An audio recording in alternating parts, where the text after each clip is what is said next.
Hi, my name is Amy Aruda, and I'm currently in the process of getting my master's at Fordham University, where I'm taking a class on human rights. This is my first time doing a YouTube video, so bear with me. Before this class, I have never even heard of the Universal Declaration of Human Rights, but it amazes me how much our society is in violation of it in so many ways. What really stuck out for me is that oppression exists because people in power allow it to. What I mean by people in power is those of us in dominant groups of society. Like if you're white and you have an unearned privilege. Just so you have an idea of what I'm talking about, I'd like to read some of the privileges that I found interesting from the article White Privilege Unpacking the Invisible Knapsack by Peggy McIntosh.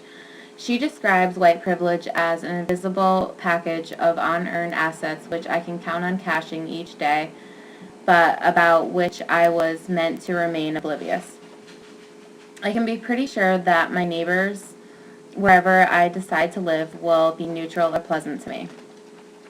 I can go shopping alone most of the time, pretty well assured that I will not be followed or harassed.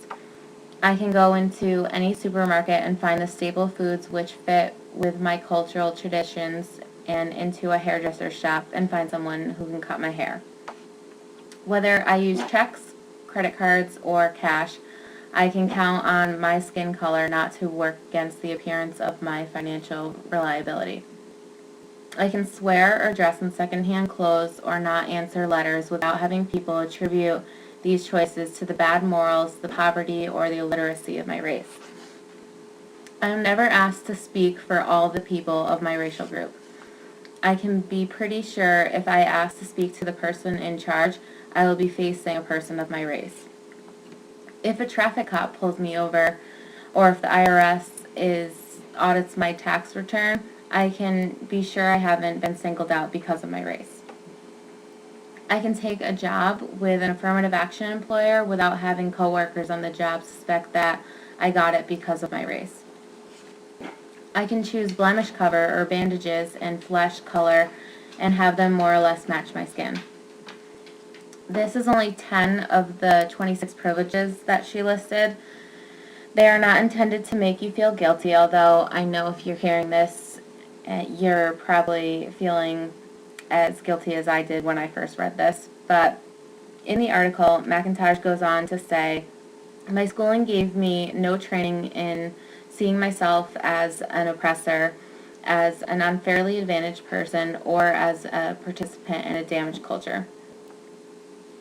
If you look any of this up online, you'll probably come across Reverend David Billings, who said people are not minorities because they are fewer in numbers. People are minorities in a race-constructed society because of their relationship to power. This list can apply to all areas of discrimination. As a heterosexual, I can choose who I want to marry and where I'd like to marry him. As a Christian, I can have paid days off to celebrate my religion during Christmas. But the point is that this inequality violates several articles in the Universal Declaration of Human Rights. I won't read all of them, just a few that apply. Article 1 states all human beings are born free and equal in dignity and rights. They are endowed with reason and conscience and should act towards one another in spirit of brotherhood. Article 2 states everyone is entitled to all the rights and freedoms set forth in this declaration without discrimination of any kind, such as race, color, sex, language, religion, political or other opinion, natural origin, property, birth, or other status. Article 7 states all are equal before the law and are entitled without any discrimination to equal protection against any discrimination in violation of this declaration and against any incitement to such discrimination.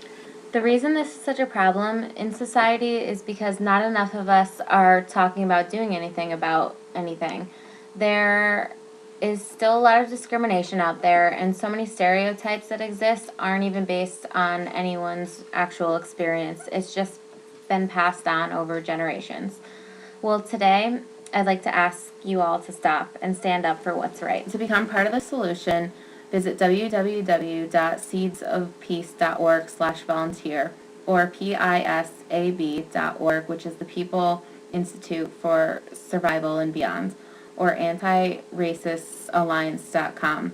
And I'll end with a quote by Margaret Mead.